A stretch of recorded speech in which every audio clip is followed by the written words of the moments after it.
Three-phase separators are commonly used in the oil and gas industry for the separation of oil, water and hydrocarbon gases from raw product streams.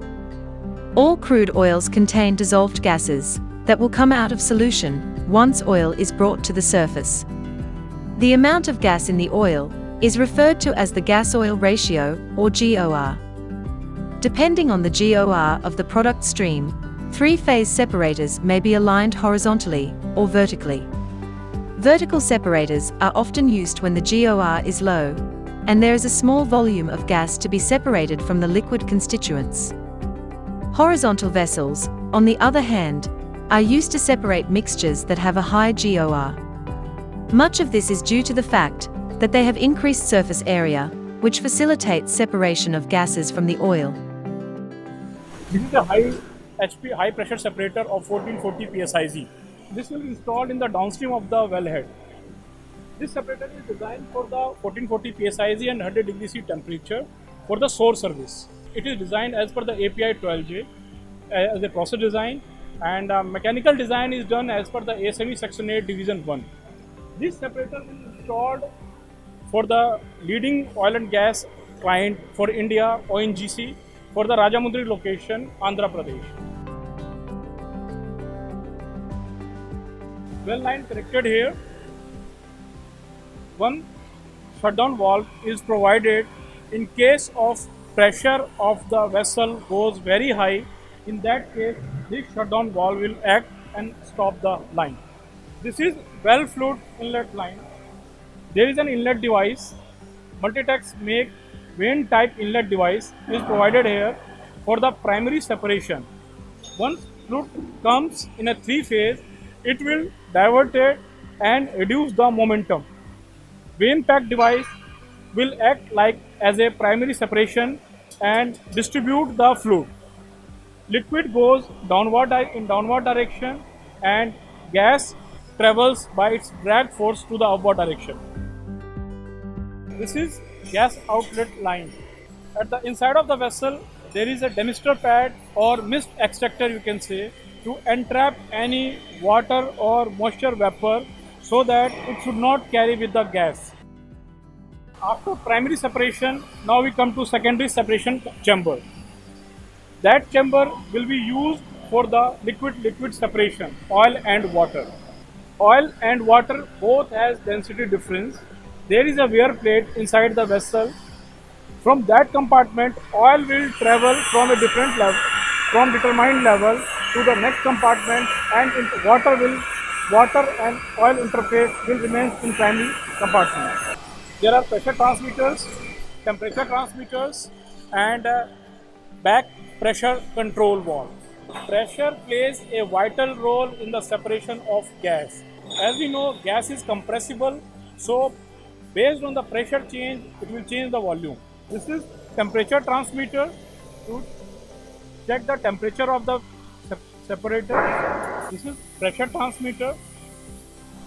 This is senior orifice meter. We have to check the volume of the gas which is passing through this line. There is a flow computer also provided and installed on the skid at the bottom. This is back pressure control valve. It has to maintain the separator pressure. It will take the feedback from the pressure transmitter, and accordingly the control valve opening and closing will occur. This is split control system for this gas line. Due to any reason, pressure increases in the system, extra pressure should be relieved from this control valve to the flare line.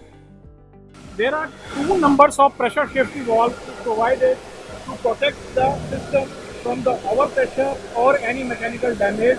One working, one standby. This is top mounted guided wave radar type level transmitter for oil line, and this is for the interface level transmitter.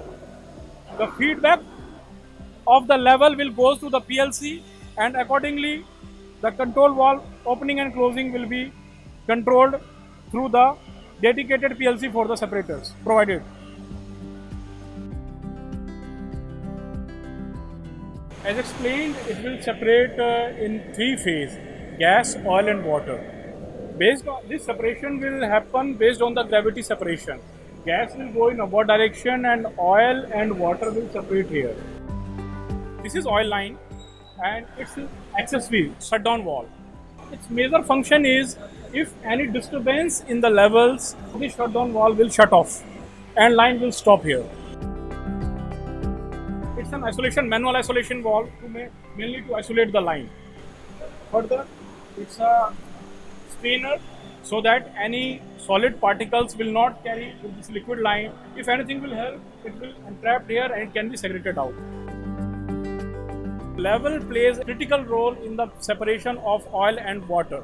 Level is already predetermined and it has to maintain that level.